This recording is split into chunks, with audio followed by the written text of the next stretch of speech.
A homeless woman found a ring and returned it to the millionaire who had lost it. And when a limousine stopped near her shack the next day. Blanca loved reading since childhood.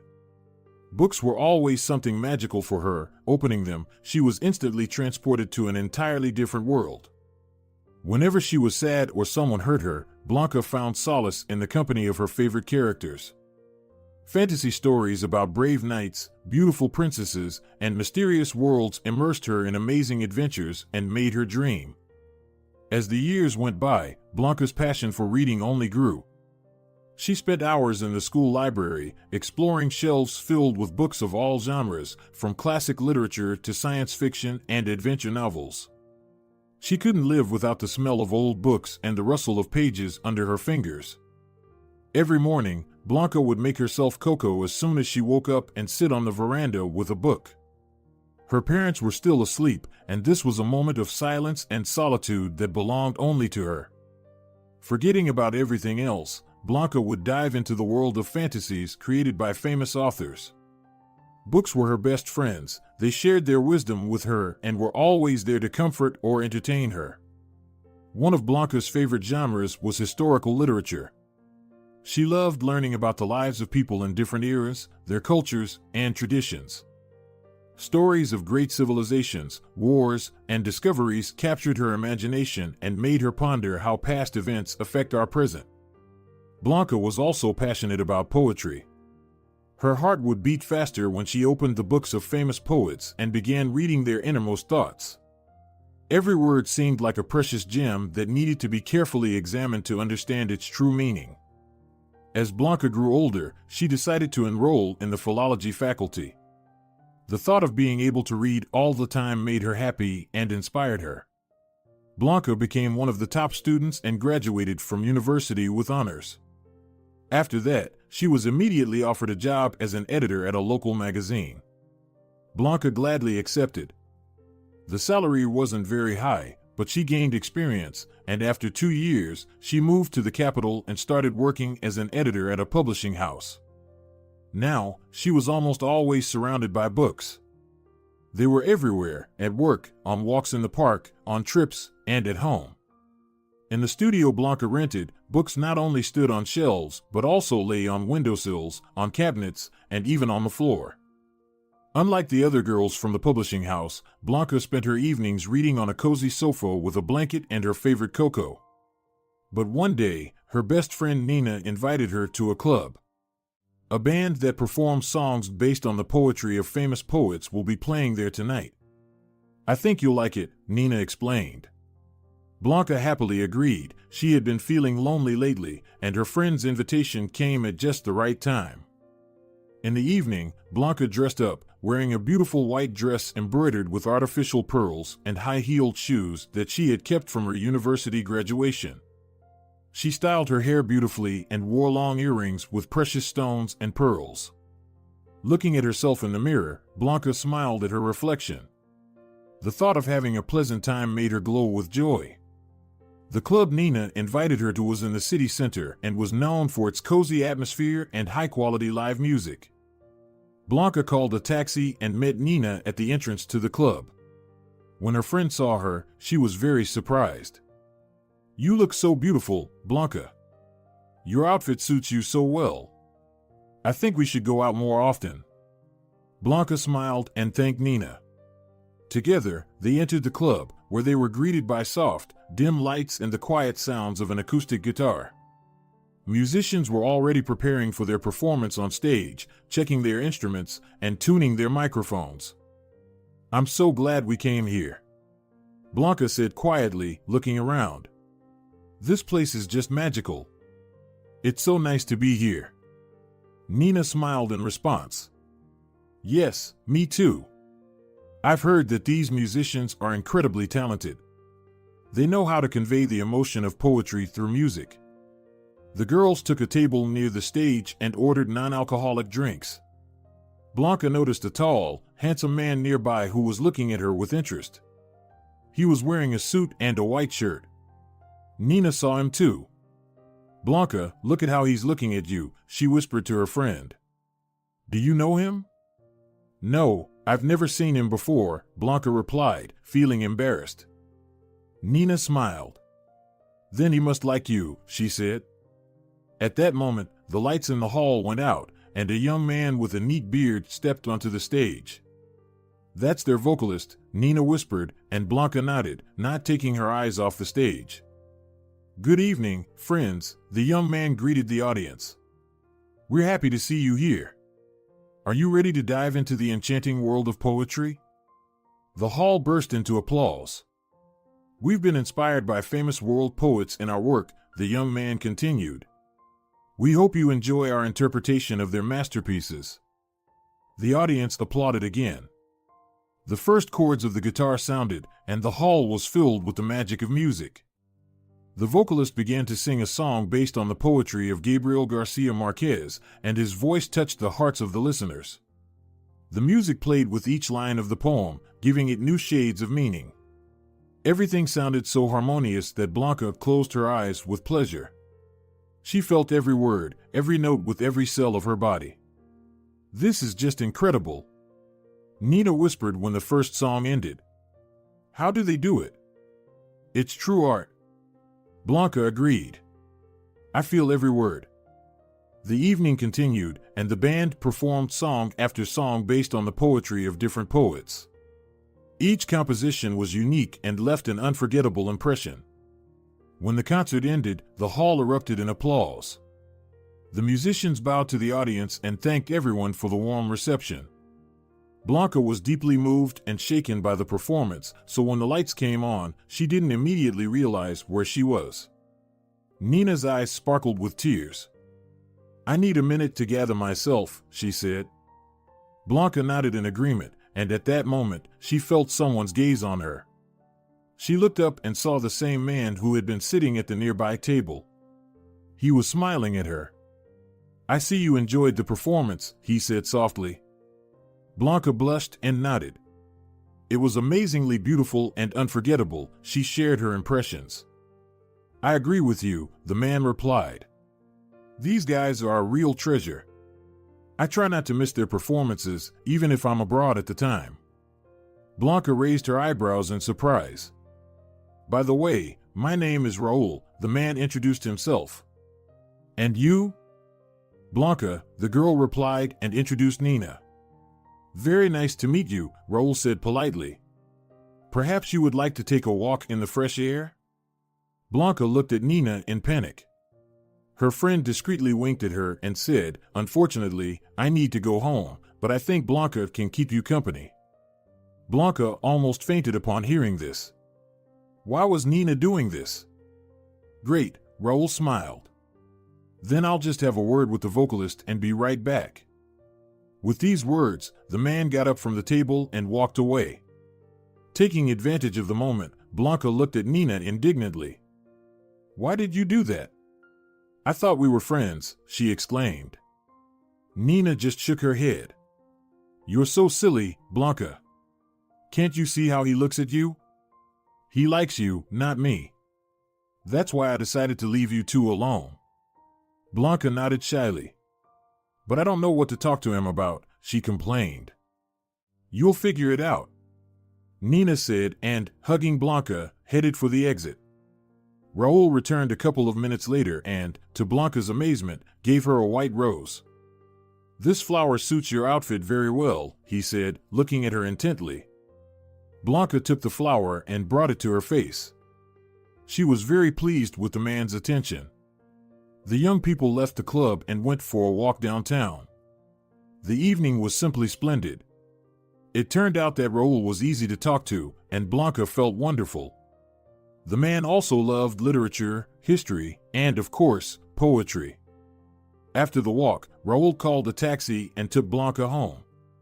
She thanked him for the wonderful evening. I haven't had such a pleasant evening in a long time, the girl confessed.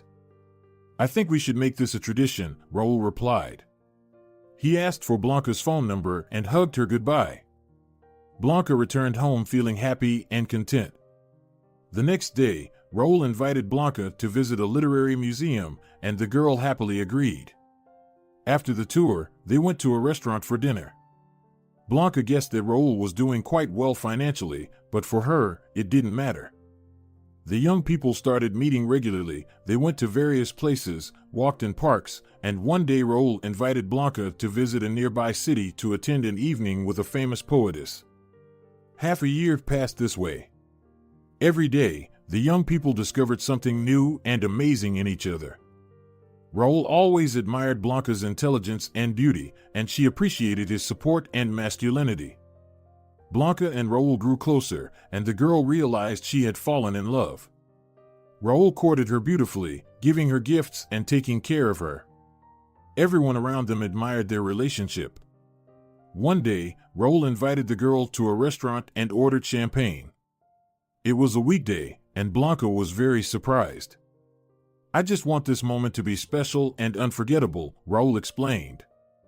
Blanca looked at him, puzzled, and the man pulled out a small red box from his jacket pocket and opened it. Inside was a ring with a beautiful diamond. "Blanca, you have become an important part of my life," Raul said, taking the girl's hand. "Every day with you is a joy and inspiration. I want to spend my whole life like this. Dear, will you marry me?" Blanca couldn't hold back tears of joy. "Yes, Raul. I will," she exclaimed. The man put the ring on her finger and kissed his beloved. A month later, they got married and spent their honeymoon abroad. Everything was magical, like a fairy tale. When the newlyweds returned, Raul said he didn't want Blanca to continue working. "My money is enough for both of us," he said. "But I love my job." Blanca tried to argue. "I understand, dear, but I would like you to stay home and create a cozy space for us," Raul replied. With a heavy heart, Blanca decided to agree, despite not being able to imagine life without her beloved work. "Then at least let me take private orders and do them at home, if you don't mind," she said, and Raul nodded. "If you want, but I don't understand why," he replied. "It's not about the money," Blanca tried to explain. "My work brings me joy, gives me energy and confidence."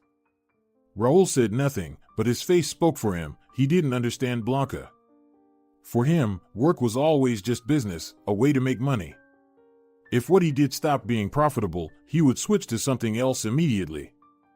For Blanca, it was different. Books were her passion. She could do editing for free if suddenly she stopped getting paid for it. Their family life gradually became stable. However, after some time, Raul and Blanca started to argue. The man was often not home. He traveled for important meetings with business partners, and Blanca, who had to stay home, felt lonely. The opportunity to work saved her, but she lacked human interaction. Her friends quickly drifted away because she had nothing to talk about with them. Raul tried his best to pamper Blanca with expensive gifts. He ordered her flowers, gave her jewelry. But the girl was waiting for something else entirely. "Raul, I don't need all these expensive things. I want simple pleasures, walks in the park, dinners at home. Like before, when we weren't married yet," she said to her husband. But the man didn't understand her. "Don't you like my gifts and the fact that you don't have to work? You have a paradise life. Why are you unhappy?" "But happiness isn't in money or things. Happiness is being together," Blanca tried to explain. The conversation usually ended in mutual misunderstanding and a feeling of estrangement. Arguments became an inevitable part of Raul and Blanca's life, and the girl often cried, not knowing what to do. One day, feeling incredibly lonely, she went for a walk in the park and took a book with her. As she sat on a bench, a handsome young man approached her.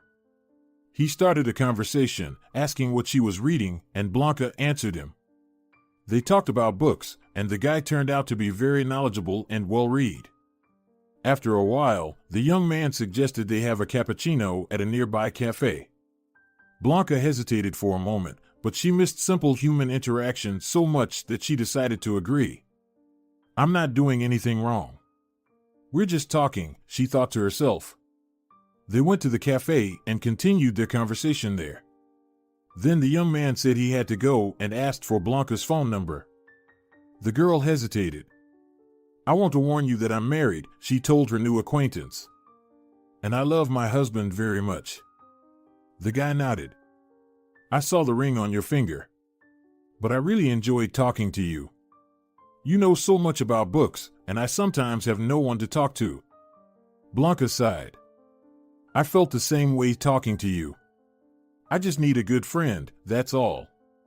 Then let's just be friends, the young man suggested. Blanca sighed with relief. He understood me and doesn't expect anything more, she thought. He, like me, just needs a good conversationalist.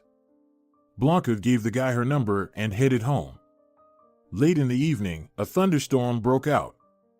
Raul came home looking like a storm cloud. Blanca, as usual, met her husband in the hallway and, seeing his face, got scared. What's wrong, dear? She gasped. Do you have problems at work? With these words, Blanca tried to hug him, but Raul pushed her away roughly. What's the matter, darling? Blanca asked, bewildered. Don't touch me. I know everything. Raul growled in response. Blanca looked at him in surprise. About what? Get out of my house. Right now. The man shouted. Blanca couldn't believe what she heard. And give me the ring. He added. Raul, what happened? The girl asked plaintively, tears welling up in her eyes. You know very well what you did today. Blanca still didn't understand the reason for Raul's anger. She started to recall what she had done during the day. Walking in the park, talking to the young man. Blanca covered her mouth with her hand, remembering her new acquaintance. Could Raul have seen them and now be jealous? If you mean the young man I met in the park, it's not what you think, Raul, Blanca tried to explain to her husband. We were just talking. And you gave him your phone number, Raul added angrily. Just to talk? I don't believe it and never will. Blanca realized that she couldn't explain to Raul how lonely she felt and that she needed simple interaction. I knew you were ready to cheat on me at any opportunity. Raul shouted in the meantime. So it's over between us. Get out on the street. Blanca couldn't believe that her loving and caring husband could speak to her in such a tone. She tried to protest, but her husband didn't let her say a word. I specifically hired this guy to test you. And you failed the test. Leave my house right now. With these words, Raul took the ring off Blanca's finger, then grabbed her by the shoulders and led her outside. Returning to the house, he slammed the door loudly. Blanca stood on the porch, her mouth open in astonishment. Aren't you even going to let me pack my things? She shouted. But Raul didn't answer. Blanca stood on the porch for about 10 minutes, hoping her husband would reconsider, then her legs gave way, and she sat down on the step and began to cry. Raul never came out to her. In the morning, the door opened. Sleepy Blanca, who had fallen asleep on the porch, looked at him with a pleading gaze. Raul, please. The young woman began, but Raul quickly slammed the door and, locking it, went down the steps and walked to the gate. Raul. Blanca shouted after him, but the man pretended not to hear. At the gate, he turned around. When I return, you should not be here, he snapped angrily. I'm going to see a lawyer today to file for an official divorce. Saying all this, the man turned, walked out onto the street, and got into his car. Blanca started crying again. How could Raul do this to her? He threw her out onto the street like some object. Blanca didn't know where to go. She wandered the city in a daze. She had no relatives or close friends in the capital. Only Nina, a colleague from work. But she didn't know where Nina lived, and she didn't have her phone number. So Blanca decided to go to her former workplace. Unfortunately, she was told that Nina had quit the publishing house. While Blanca had been at home, many of her acquaintances had found new jobs. So the girl had to leave without getting any help. Blanca walked down the street, not noticing anything around her. She was stunned and almost broken. The outside world seemed to be shrouded in fog. Her heart felt shattered into 1,000 pieces, each one aching and throbbing. Blanca nearly got hit by a car when she was crossing the street. Luckily, the driver managed to stop in time. The young woman never thought her relationship with Raoul could end so suddenly and cruelly. She spent the whole day wandering around the city like a ghost. Blanca's world had collapsed in an instant, and now she didn't know where to go or what to do next. In the evening, the wind started blowing, making the young woman, who was still in her house dress, shiver from the cold. Soon it got dark. Blanca walked through the deserted streets of the city, trying to find shelter for the night. She passed by closed shops and cafes, lit up with garlands and lanterns. Blanca's thoughts were full of pain and despair. How could she end up in this situation? What should she do next?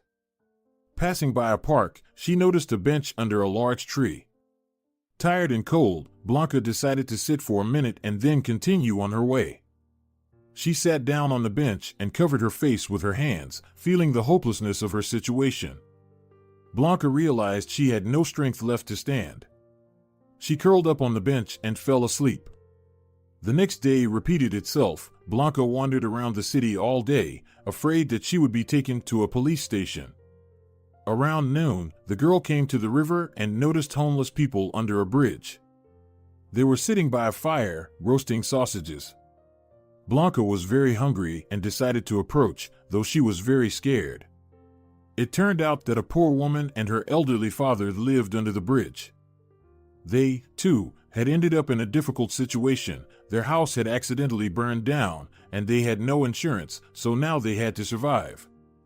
The woman, whose name was Agatha, took pity on Blanca, gave her a blanket, and fed her. "You can stay here with us," she said, and Blanca gratefully agreed.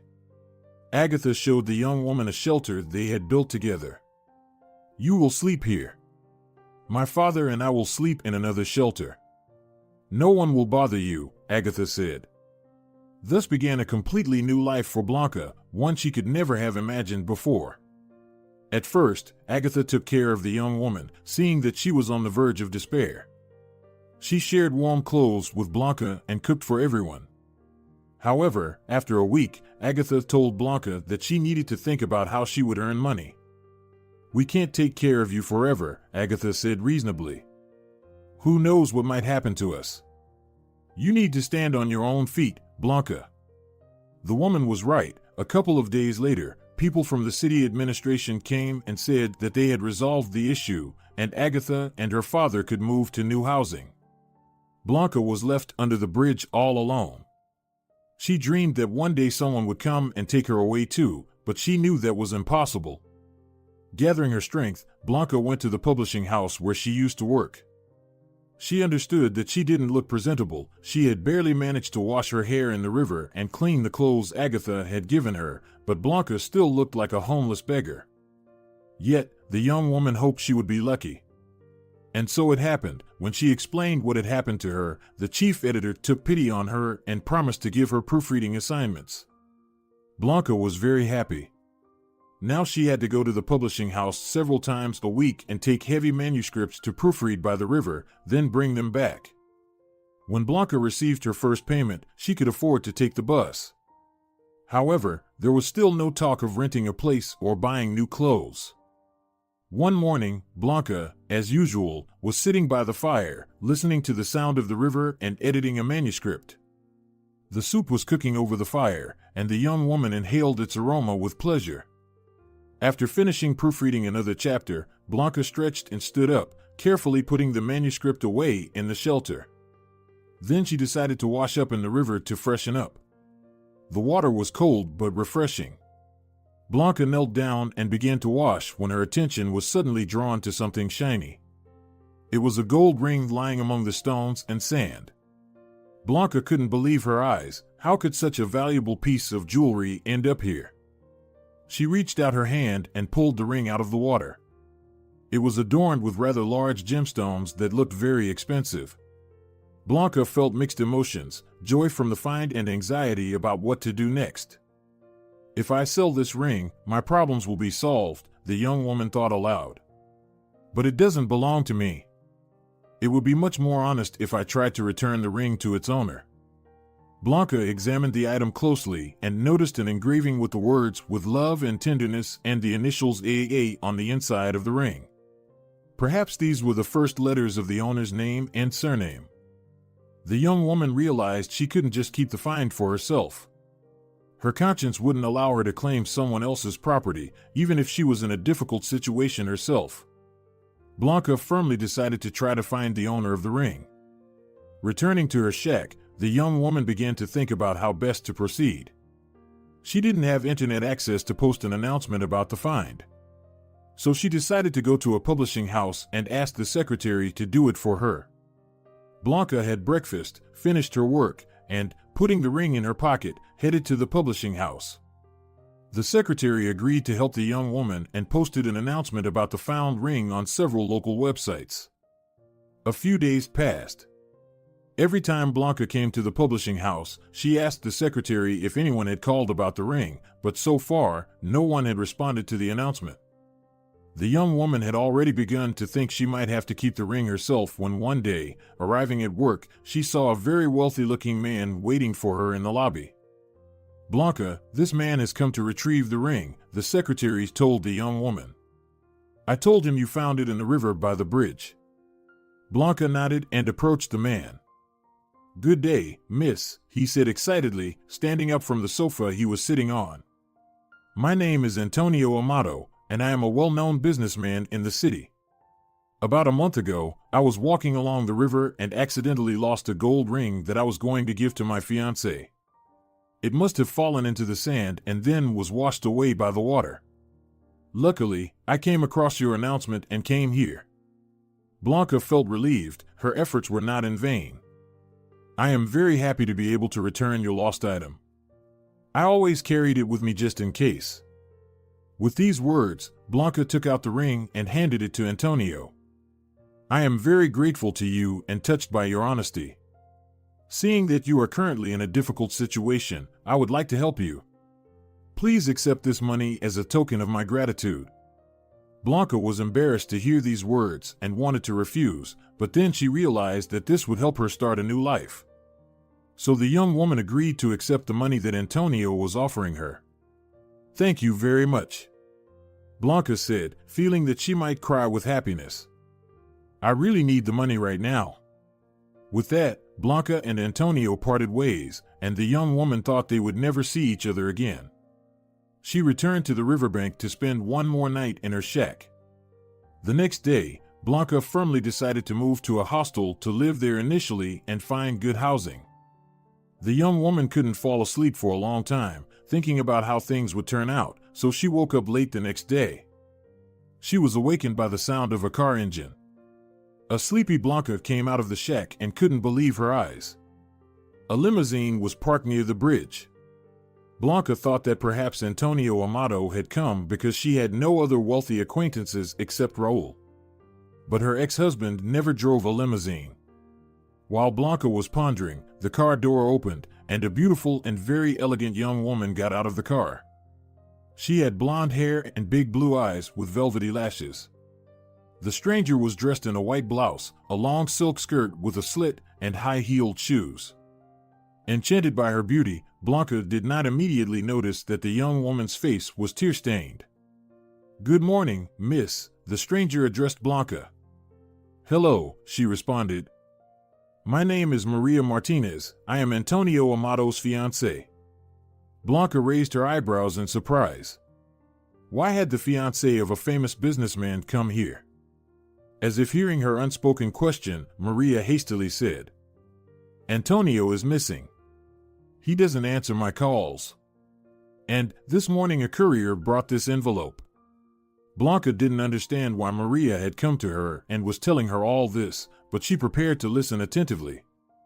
Meanwhile, Antonio's fiancée approached closer and showed the contents of the envelope. Inside was the same gold ring and a note. "Maria, forgive me, but we cannot be together. Accept this ring as a token of my love." "Antonio," the note read in a hurried handwriting. "But why are you showing this to me?" Blanca finally asked.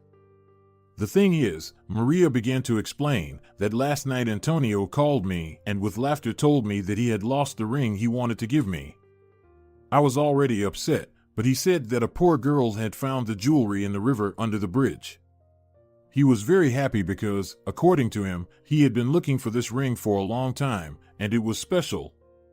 Moreover, Antonio was surprised and grateful to you for not claiming the item for yourself.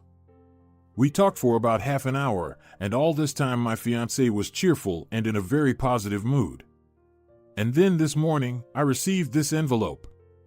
Blanca was filled with a bad premonition. She felt that something had happened to Antonio. He had indeed been very glad and happy when she returned the ring to him. Nothing indicated that he wanted to break up with his fiancée. Blanca thoughtfully twirled the envelope in her hands. It was quite ordinary. Then she took out a ring from it and examined it closely. The piece of jewelry looked just like she remembered it. However, a gut feeling made the young woman look inside. She recalled that the engraving on the ring consisted of the phrase, "with love and tenderness," and the initials of the owner. However, there was no inscription on this ring. The inner part of the ring was completely smooth. "This is a different ring," Blanca said. "What?" Antonio's fiancée was surprised. "The ring he was going to give you had an engraving." Maria staggered. "What could this mean?" she asked Blanca. The latter shrugged. "I don't know, but one thing is certain, the ring was swapped." "Are you sure this is Antonio's handwriting?" Maria carefully examined the note. "Yes, the handwriting is very similar, but I can't say for sure because it's clear the person who wrote this was in a hurry." Blanca agreed with the girl's words. "I think you should report this to the police," she said. "We might be dealing with a crime." Antonio's fiancée nodded and, thanking Blanca, headed back to the limousine. The young woman watched her go and, sighing, returned to her hut. She decided to pack her few belongings, have breakfast, and head to the city. All this took no more than 2 hours. When Blanca was finally ready, she heard a strange noise coming from the small grove near the river. Blanca's heart pounded desperately. She was very scared. She had never felt such anxiety while living here. The young woman stared intently towards the grove when suddenly a man appeared. He was dressed in rags and limping on one leg. His face was covered in bruises. Blanca wanted to scream, but her voice failed. Moreover, she knew that no one would hear her here. She froze, unable to move. "Don't be afraid of me," she suddenly heard a soft voice that seemed strangely familiar. "Who are you?" Blanca asked, squinting and trying to understand who was in front of her. "It's me, Antonio Amato," the man quietly named himself. "It can't be." Blanca gasped. When the man came closer, she indeed recognized him. "But what happened to you?" "It's a long story, but I'm ready to tell you," Antonio replied. He and Blanca sat by the extinguished fire, and the businessman began his story. "I grew up in a poor family. When I was little, I dreamed of one day becoming rich so I could afford everything I wanted. But my parents didn't have the connections or money to secure a good future for me. So I took the wrong path. When I was 18, I got involved with a criminal gang that sponsored all my ventures. This is how I became a well-known businessman through dishonest means. Then I met Maria and regretted everything I had done. But I thought that if I were poor, she would never look at me. So I continued my dishonest business. When my relationship with Maria became too serious and I wanted to make her my wife, I realized that these people wouldn't let us live in peace. That's when I threw the ring into the river so they wouldn't find out anything. I decided to give up happiness. But I couldn't. I was drawn to Maria. And I did everything to find that ring. Yesterday, I was very happy that I succeeded. I firmly decided to deal with my past and thought it was a good sign that I would succeed. But I was deeply mistaken.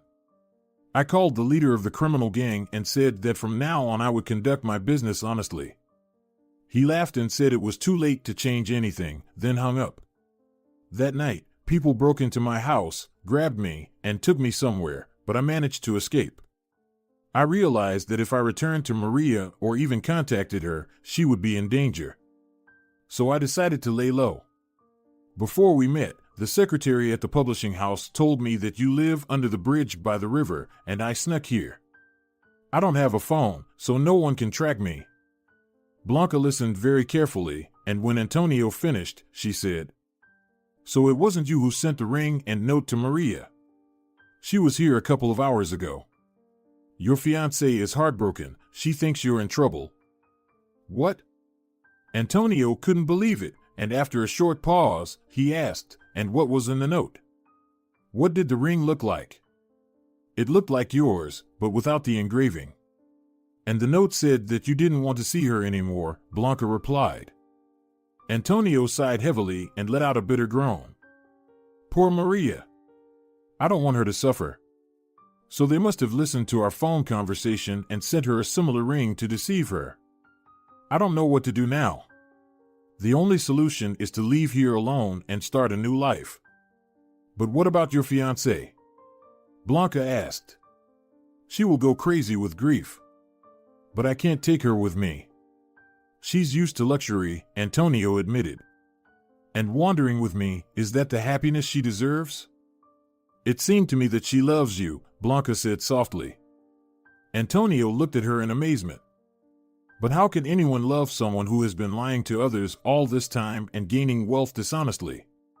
And now will be forced to hide from the law and bad guys. People love not for something, but despite it, Blanca remarked philosophically. She herself sometimes remembered Raoul, and her heart still ached from the unhealed wound. I need to think it over, Antonio said. Are you leaving? May I stay in this hut for now? Blanca nodded and, taking her belongings, went to the city. She found a decent hostel and checked in.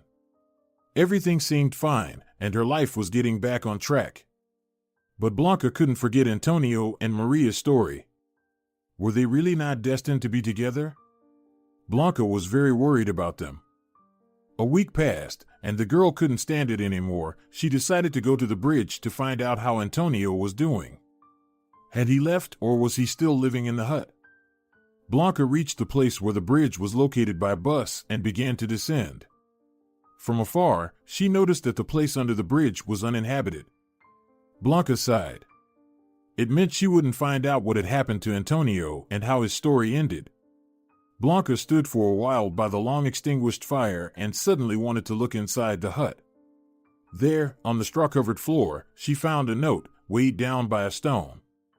She took the scrap of paper in her hands. Blanca, I don't know why, but I have a feeling that you will come back here to meet me again. You have a big kind heart, and I trust you completely. Please, if you ever read these lines, I ask for your help.